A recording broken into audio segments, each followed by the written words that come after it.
bisa diceritakan sedikit nggak Pak, gimana perjalanan Bapak nih mencari dan memilih dosen pembimbing? Lihat dari saya baca paper-paper mereka kan kelihatan tuh style writingnya mereka, kemudian apa yang mereka harapkan. Kenapa sih memilih dosen yang tepat itu penting banget?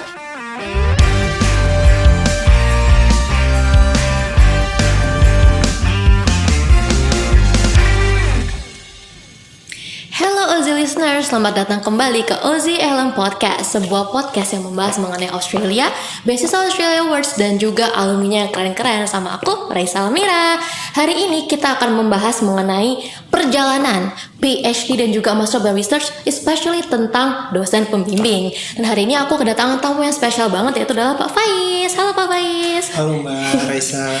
Pak Faiz merupakan alumni dari Australia Awards Scholarship yang dulu berkuliah di Swinburne University of Technology di Melbourne. Jurusan apa Pak?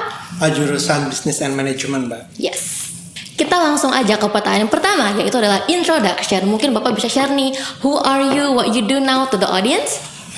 Hello Ozi listeners, nama saya Faiz. Saat ini saya bekerja di Kementerian Perdagangan di Direktorat Perdagangan melalui Sistem Elektronik dan Perdagangan Jasa. Jadi kurang lebih job desk saya itu membuat regulations untuk membuat positive economic climate di bidang digital trade, kurang lebih termasuk marketplace, e-commerce dan sebagainya. Kemudian selain itu saya juga menjadi reviewer di beberapa jurnal internasional, tapi itu nggak selalu ada ya gitu. Terus saya juga masih menyelesaikan project dengan supervisor terakhir, supervisor saya yang terakhir untuk pengembangan UMKM di beberapa wilayah 3T di Indonesia. Berarti tesis Bapak masih nyambung sama proyek yang tadi atau beda? Iya, ada sebagian subsetnya dari penelitian saya yang masuk ke Padahal udah project. Graduated 3 years ago ya? Graduatednya 2 years ago. 2 years ago. Iya, tapi kan ada masih masuk gitu ya sampai sekarang. Long last connection. Oke Pak, kenapa sih Bapak Faiz dulu memilih Australia specifically dan kenapa jurusan itu, kampus itu? Mungkin bisa di-share kenapa Bapak pilih those options. Jadi Mbak Raissa, sebelum saya memutuskan untuk mendaftar Australia Awards, saya melakukan komparasi nih dari beberapa beasiswa yang available at the time. Kemudian dari beberapa pertimbangan saya memutuskan untuk apply Australia Awards. Yang pertama karena ada pre-departure, menurut saya itu sangat membantu karena mengadjust knowledge kita tentang Australia, bukan hanya akademik tapi untuk kehidupan di sana.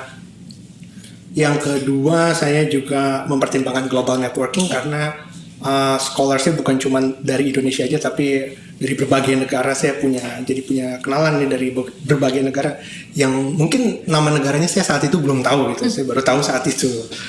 Kemudian yang ketiga, adanya dukungan finansial untuk research. Dan yang terakhir, karena saya bawa keluarga, ada family support dalam bentuk CCS, family benefit lah ya. Jadi subsidi untuk childcare untuk PhD student. Jadi banyak ya alasannya kenapa ya? Ya, ada beberapa alasan dan saya menyimpulkan itu yang paling tepat untuk saya saat itu.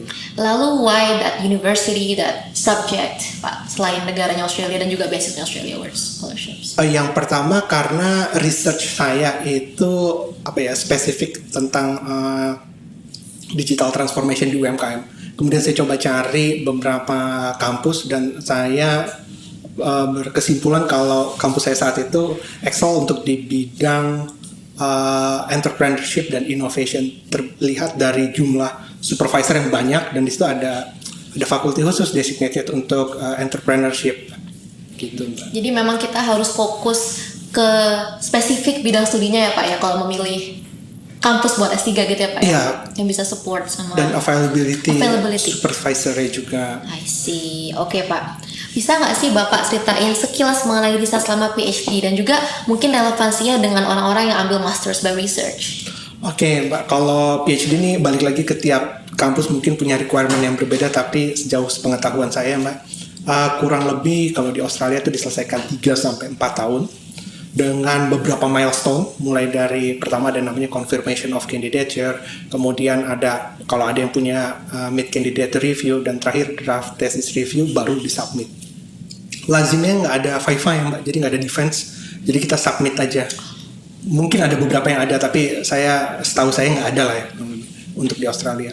Kurang lebih seperti itu. Terus kemudian disubmit, baru nanti ada feedback dari external examiner, baru kita revisi dan selanjutnya baru bisa dinyatakan lulus.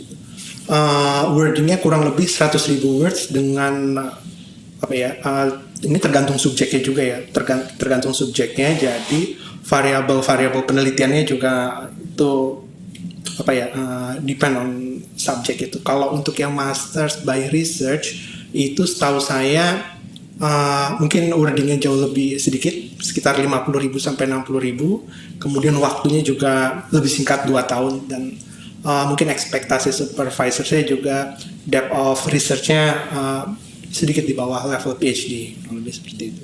Tapi banyak juga yang langsung menyambungkan gitu ya Pak ya, dari S2 ke S3 jika mengambil master by research, right? Their PhD biasanya juga. Iya, bisa itu biasanya tuh ada yang di-convert ya, pertama ambil masters by research, kemudian setelah confirmation of candidature di-convert ke PhD, level PhD. I see. Oke, kita udah tahu nih mengenai background dari research Bapak, perjalanannya gitu ya. Dan sekarang kita akan fokus mengenai dosen pembimbing nih Pak. Okay. Nah, menurut Bapak nih, apa sih peran dosen pembimbing selama Bapak tuh studi di Australia? How important were they? Silakan. Oke Mbak, kalau boleh saya sedikit cerita tentang background. Jadi ada 2 supervisor saya saat saya mengambil studi PhD. Ada principal supervisor dan ada second supervisor. Kemudian saya sih men-treat mereka sebagai research partner ya, jadi bukan sebagai atasan, bukan sebagai bos. Karena saya men-treat dia sebagai research partner, ide-ide penelitian tuh datangnya dari saya sebenarnya. Mereka hanya meng-guide gitu, kira-kira apa yang bisa dieksplor dari saya, atau mereka mungkin bahasanya mereka mencoba meng-unlock semua knowledge yang saya miliki ke arah, jadi bisa ya semua potensial yang kita miliki. Kemudian kalau dari pengalaman saya sih, yang membedakan kita dengan mereka sebagai sama-sama researcher gitu ya, mereka udah punya experience nih, nah kita nggak punya, dan itu yang kita cari sebetulnya dari supervisor untuk meng-guide project kita. After all, yang mengerjakan ini kita yang harus bertanggung jawab. Cuman kalau kita ada ketidaktahuan, kita bisa consult kepada mereka. Kurang lebih begitu. Ini tujuannya sih sebenarnya untuk menjaga agar research kita still on the right track, tidak deviate dari original plan, tidak terlalu lama, kemudian tidak mengundur-undur waktu lah, kurang lebih seperti itu. Berarti kita masih butuh untuk proaktif ya Pak ya? Betul. Nggak bisa ngikut aja gitu ya? Penting teman-teman. Itu penting. Oke, menurut Bapak saat dulu tuh peran dosbing di luar akademis tuh bagaimana Pak?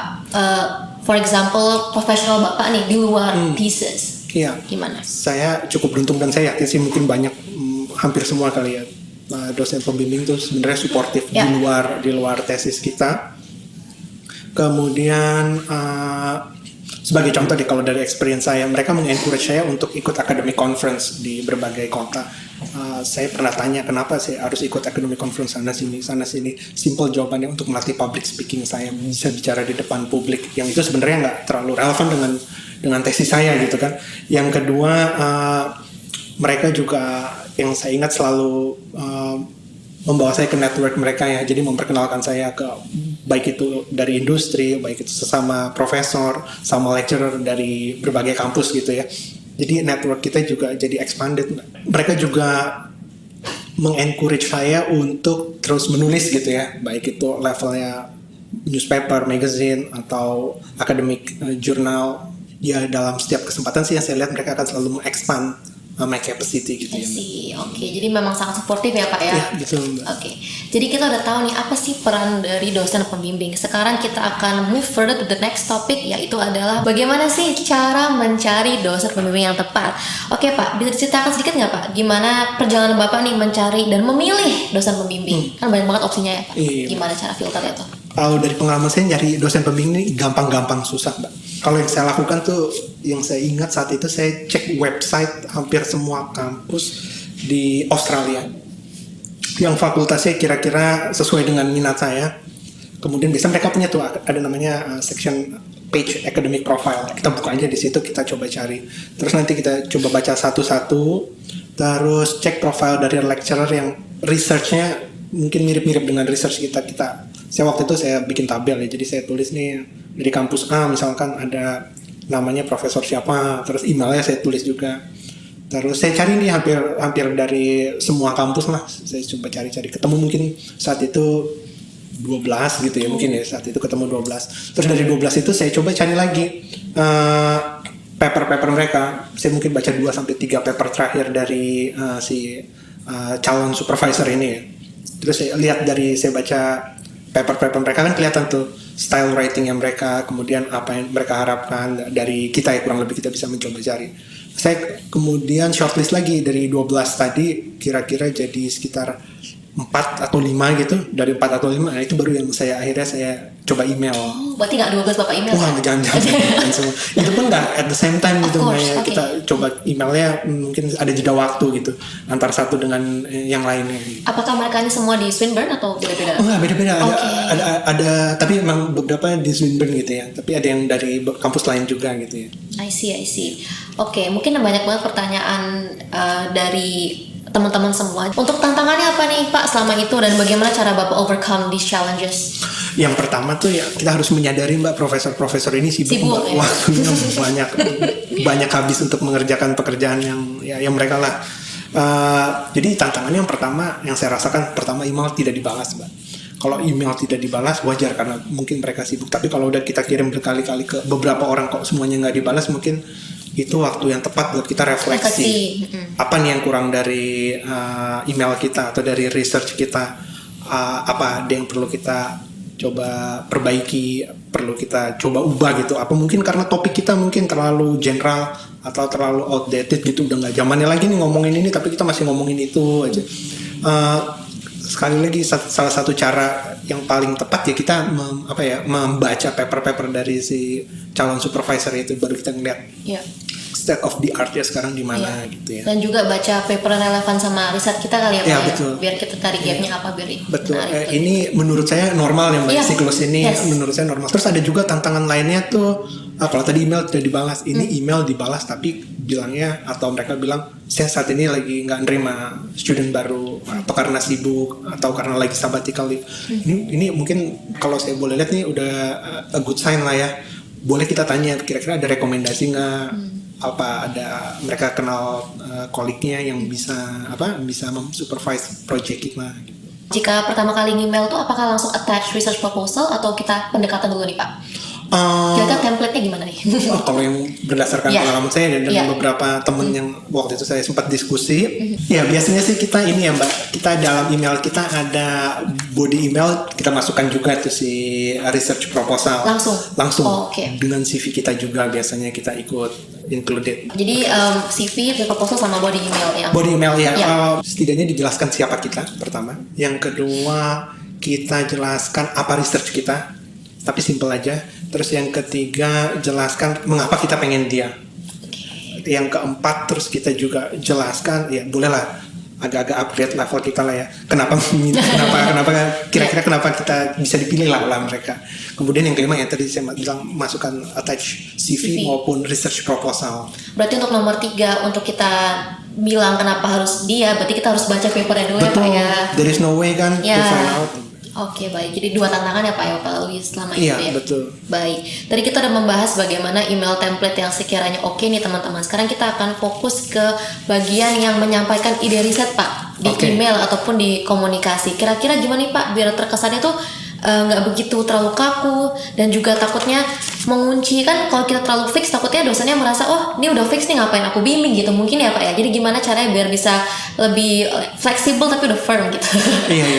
Mungkin di email itu kita bisa tekankan kalau I open for discussion. Jadi this is not bukan harus ini gitu ya. Kalau supervisor atau profesornya punya suggestion, kita bisa akomodasi gitu ya. Terus boleh juga dibilang kalau kita belum yakin banget, I'm exploring this area gitu. Terus ini menunjukkan kalau kita punya keseriusan Mbak, kita udah baca-baca tapi kita mencari guidance dari mereka juga.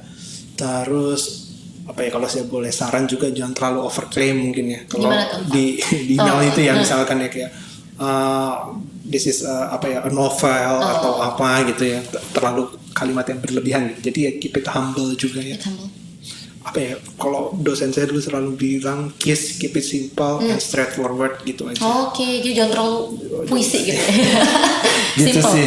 Ya, be concise and be credible lah ya. I see. Jadi Bapak langsung to the point ya, nggak ya halo, baru next email, nggak ya Pak, langsung hook gitu. Betul. It's better to even if it's small, it's better than if it's a big idea but blurry. Tapi ya harus be concise.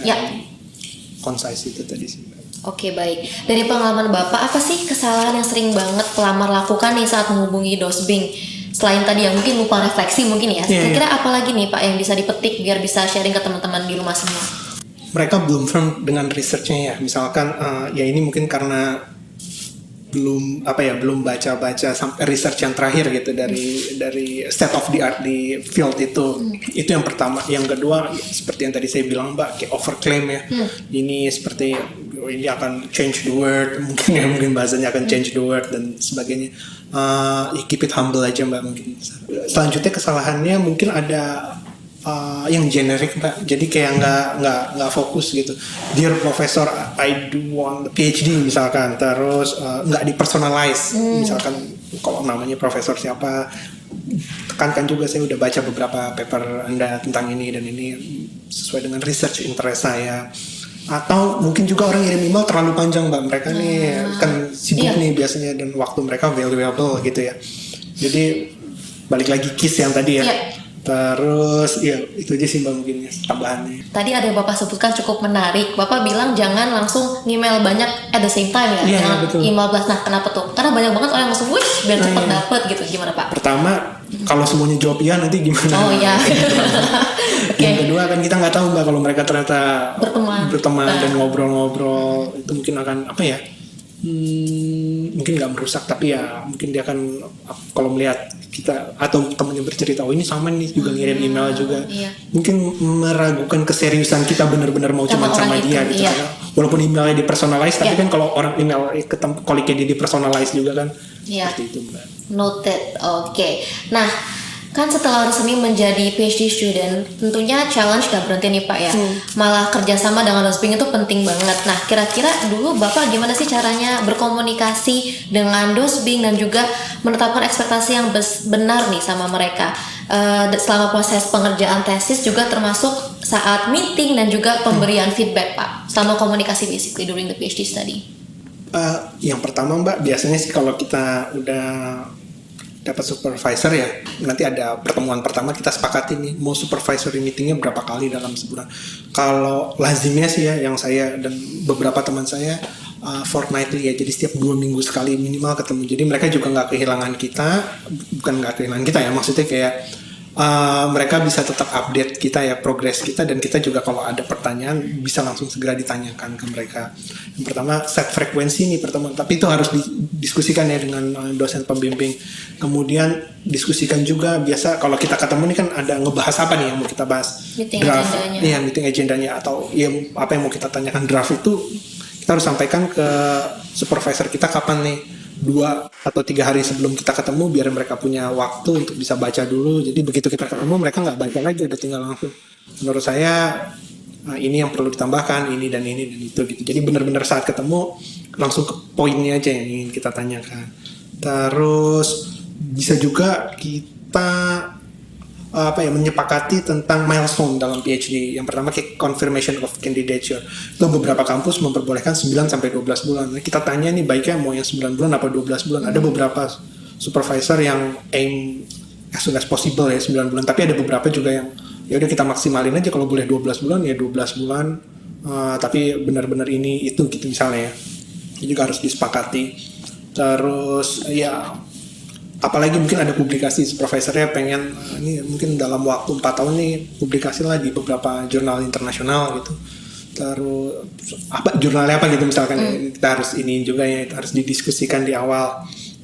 Terus ya sama kayak seperti academic conference, mau berapa kali attend academic conference. Itu dari awal Mas, setelah mulai dibicarakan? Sebenarnya dari awal setidaknya kita punya gambaran ya Mbak. Kalau ada 2 atau 3 academic conference yang akan kita hadiri, kita harus ngapain nih kira-kira dalam setahun pertama nih, kita harus apa, minimal bahan apa yang udah kita siapkan gitu. Sama seperti publikasi tadi juga gitu ya Mbak. Ini masih ada yang bingung nih Mas, kan kalau kita nyari supervisor biasa 1 aja kan ya? Iya, maksudnya kalau supervisor mau daftar tuh nyari one person only, right? Iya, Tapi betul. pas masuk kok jadi 3, kok jadi 2 tuh gimana tuh? Oh, itu tergantung dengan kespesifikan research kita, Mbak. Okay. Kalau research kita mungkin bisa dilihat dari 2 field gitu ya, Mbak. Biasa principal supervisor kita kan ngajak yang lain. Ini mungkin akan lebih baik kalau kita undang dia untuk menjadi second supervisor. Rata-rata sih seperti itu ya, Mbak. Selain dari waktunya mungkin ya, Mbak ya. Dan kita nggak tahu nih, Mbak, ini long term nih 4 tahun kalau seandainya kenapa-napa sama supervisor, minimal ada yang kedua lah, Mbak. Jadi yang tahu riset kita gitu ya, atau Tapi gitu. kalau untuk meeting ini sama berdua atau satu-satu? Biasa berdua, Mbak. Berdua langsung. Ya. Jadi waktunya dicari yang dua-duanya available gitu. Okay. Jadi kita lebih banyak menyesuaikan. Iya, ngikutin jalur mereka. Walaupun pengalaman saya, mereka pasti akan menanyakan, kamu bisa nggak di hari ini jam segini gitu. Jadi kita bisa menolak sebenarnya, meskipun saya nggak pernah menolak, ikutin aja. Kan waktu mereka lebih valuable daripada saya gitu lah. Oke. Oh ya nih Pak, pas pertama kali apply itu kan apakah butuh supervisor untuk AS apa nggak usah? Jadi nggak harus nih. Tapi mungkin kalau bahasa highly desirable, kalau masih ada waktu, memungkinkan dicari potensial supervisornya. Nah, apa butuh melampirkan sebuah dokumen, Pak? Ada istilahnya letter of support gitu ya. Letter of support dari si supervisor itu yang intinya sih bukan menggaranti ya, intinya bersedia untuk mensupervise project ini lah, kurang lebih seperti itu. I see. Berarti untuk mendaftar pun juga hanya 1 ya, Mas ya? Nggak langsung 2? Iya, hanya 1 dulu ya. Nanti biasa yang kedua tuh saat pas masuk kita udah enrollment semuanya, baru deh dicarikan yang kedua atau ada yang ketiga. Iya. Beberapa case sampai ada yang 4. Wow, oke siap. Nah, saat Bapak menghadapi perbedaan pendapat ataupun masukan bersifat kritis dari dosen, dulu Bapak tuh gimana menyikapinya? Biar kita tuh lebih tahan banting dan juga menyikapinya agar tetap konstruktif. Yang pertama, kuncinya sih don't take it personal. Don't take it personal, oke. Semuanya based on our projects gitu ya. Yang dikritik sama dia kan project kita, bukan kitanya. Itu yang pertama. Kalau in my case ya, Mbak, biasanya kalau kritiknya cukup tajam gitu ya. Mungkin saya nggak langsung balas saat itu. Saya diemin dulu biar cooling down dulu. Besokannya baru kita coba balas emailnya. Tapi jangan didiemin juga ya, Mbak ya. Harus di respon gitu ya. Responnya kalau udah cooling down lah ya. Saya juga sambil refleksi tuh apa nih yang dimaksud dengan si supervisor saya, apa saya ada kekurangan di sini dan di situ. Terus bahasanya sih mungkin saya tekankan aja ya, kalau saya balas respon, if I understand you correctly, you mean maksud kamu ini ya misalkan. Tapi kalau kita mau argue itu juga memungkinkan. Jadi selama di backup sama evidence ya, sama reference yang jelas gitu ya. Terus ada rasional kita untuk men-challenge argumen dia, itu boleh-boleh aja. Dan mereka pengalaman saya sangat egaliter dan bisa menerima masukan gitu loh. Jadi ya boleh-boleh aja gitu. Nggak harus kita ngikutin apa yang dia mau. Ada kalanya tuh kalau kita yakin benar dan di backup evidence dan selanjutnya boleh aja kita. Nggak apa-apa. Oke, baik, terima kasih. Nah, selain aspek akademik kan riset juga sangat dekat dengan kondisi mental kita dan juga personal life kita nih. Rasa stres, kesendirian, pasti sering banget mahasiswa riset rasakan nih Pak, termasuk PhD dan juga Master of Research. Nah, dulu sih Bapak ini gimana caranya untuk overcome this feeling of loneliness? Itu menurut aku wajar, Mbak, karena kan PhD ini 4 tahun ya, Mbak. Dan setiap hari saya treat ini seperti pekerjaan gitu, Mbak. Jadi dari jam 9 pagi sampai jam 5 kita biasa dikasih office, nanti ada satu office berapa PhD student gitu. Dari jam 9 sampai jam 5 kita ada di office itu ngerjain pekerjaan yang topiknya mirip-mirip gitu setiap hari. Wajar kalau kita bosen gitu atau lelah, pengen istirahat. Biasanya yang aku lakukan itu aku konsisten, Mbak. Jadi setelah jam 5 nggak mau ngapa-ngapain lagi. Sebelum jam 9 juga sama, nggak ngapa-ngapain lagi. Sabtu Minggu aku pakai buat liburan. Terus kita dapat ini Mbak, dapat annual leave, itu saya maksimalin gitu ya. Oh, seperti bekerja ya? Seperti bekerja, annual leave. Jadi kita dapat nih 4 minggu. 4 minggu bisa. Selama 4 tahun 4 minggu doang? Sorry, setiap tahunnya 4 minggu. Oh iya, oke. Setiap tahunnya 4 minggu. Oke, lumayan. Sama kalau master kan biasa ada ini Mbak, ada termnya belum mulai gitu ya, ada break tuh bisa sebulan lebih gitu kan, itu bisa dipakai buat holiday, buat macam-macam. Itu aku maksimalin tuh. Terus kalau emang udah stres gitu ya, jangan sampai stres. Kalau seandainya stres, ada banyak nih dukungan eksternal dari kampus juga ada, bisa counseling di kampus. Terus peers teman kita nih juga cukup penting nih. Ngerjain hobi juga cukup menghilangkan stres lah. Dan yang terakhir ya family itu. Bisa ke family. Terus kalau semua udah dikerjain, udah masih tetap ngerasa seperti itu, kita bisa sampein juga ke supervisor nih, kita bosen dan sebagainya. Mungkin dia ada solusi nih, mungkin. Ya udah kalau itu mungkin kerjain yang lain dulu nih, kan project kita macam-macam nih Mbak. Mungkin dia bilang ya udah kalau kamu lagi bosen di misalkan part literature review, ya coba kerjain yang lain deh, atau kerjain paper atau persiapan buat conference gitu. Kalau PhD itu apakah hanya fokus dengan tesis, apa tadi tiba-tiba conference? Is the conference talking about your thesis atau beda topik tapi mirip gitu? Biasanya sih subset Mbak dari topik kita ya Mbak ya. Okay. Masih berhubungan gitu ya. Walaupun masih berhubungan bagian kecil lah ya gitu ya. Kurang lebih gitu. Jadi emang nggak hanya tesis aja ya, tapi bisa banyak, tapi juga subset dari itu. Iya, betul. I see. Oke deh. Tadi kan Bapak cerita ya Pak ya, dari awal emang Bapak masih kolaborasi sama dosbingnya untuk proyek sekarang. Nah, berarti it shows that memang koneksi itu nggak akan berhenti teman-teman. Nah, si Bapak ini gimana sih dulu caranya establish this connection dan juga menjaga hubungan baik dengan dosen, dan bagaimana peran beliau sebagai mentor Bapak? Kebetulan saya sama supervisor saya sering masih kirim-kiriman WA lah sebulan sekali, atau email kadang-kadang. Lebih seringnya sih WA sih, kadang-kadang sebulan sekali. Kadang-kadang suka nelpon juga. Masih berhubungan baik, kita masih bekerja sama, masih komunikasi lah ya. Terus kalau saya bisa lihat sih relasinya berkembang nih dari supervision menjadi kolegial gitu. Karena ada beberapa proyek yang dikerjakan gitu. Terus supervisor yang baik menurut saya tuh bukan hanya yang membantu kita bisa lulus, tapi juga yang membantu mengupgrade kita setelah lulus gitu Mbak. Dia juga masih aktif memperkenalkan saya ke kolik-koliknya mereka gitu ya. Okay. Baik itu industri partner maupun profesor, sesama profesor gitu ya Mbak. Oke, baik. Jadi memang peran mereka sebagai mentor juga masih terasa gitu ya? Iya, betul. Oke, baik. Oke, last question. Menurut Bapak, kenapa sih memilih dosbing yang tepat itu penting banget? Dan apakah kira-kira Bapak memiliki masukan dan juga saran bagi teman-teman semua, gimana cara memilih dosbing yang benar dari awal? Durasinya kan lama ya Mbak, 4 tahun. Jadi sebisa mungkin kita mencari supervisor yang sesuai dengan apa yang kita inginkan gitu ya. Yang risetnya sesuai dengan sesuai dengan minat kita. Karena kalau kita mencari yang tidak sesuai dengan minat kita, nanti mereka mungkin mengarahkan sesuai dengan minat mereka. Yang sebenarnya kita nggak setuju nih, nggak suka-suka banget, tapi asal yang penting dapat dulu deh. Nah itu bisa problem, karena dalam 4 tahun ini kita mengerjakan sesuatu yang nggak kita inginkan. Kalaupun dapat ilmunya mungkin hanya setengah-setengah. Selain itu ya banyak energi yang terbuang. Karena hubungan jangka panjang ya Mbak. Itu seperti yang tadi juga ya, mau nggak mau harus research interestnya pertama.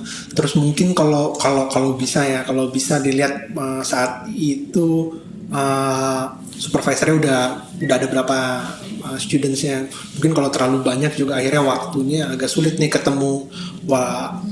Cari yang masih nggak terlalu banyak gitu. Itu saran aja sih. Meskipun saya punya keyakinan meskipun dia banyak, harusnya dia nolak nih kalau nih.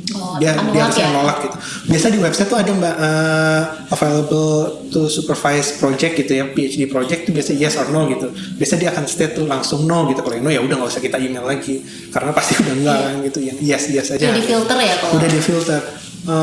Tapi ada nggak semua kampus websitenya yang menyediakan itu sih Mbak, harus kita tanya gitu. Jadi beberapa yang ada gitu. Iya, jadi memang kita kan nggak bisa langsung kenal karena jarang juga berkomunikasi sebelum ketemu. Jadi emang kuncinya adalah riset ya mengenai orang ini ya. Betul. Di Google cari semua. Iya, semua profilnya ada. Kalau mereka pernah menjadi guest lecturer, mungkin kita juga bisa lihat di YouTube gitu ya. Atau kalau ya Google Scholars-nya terkait dengan paper-papernya dia yang terakhir, gaya penulisan dan sebagainya gitu. Oke, baik. Wah, sebuah pesan yang oke banget nih Pak. Thank you so much for sharing with us today.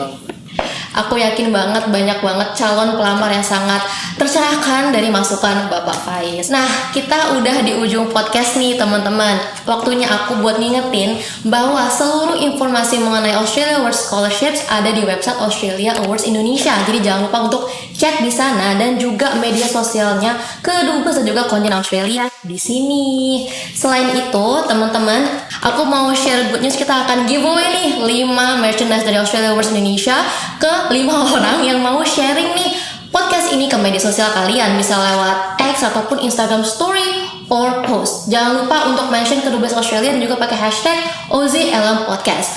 After you post, jangan lupa untuk isi link di bawah ini buat konfirmasi. Nanti pemenangnya akan kami kontak. Oke teman-teman, thank you so much once again. See you again.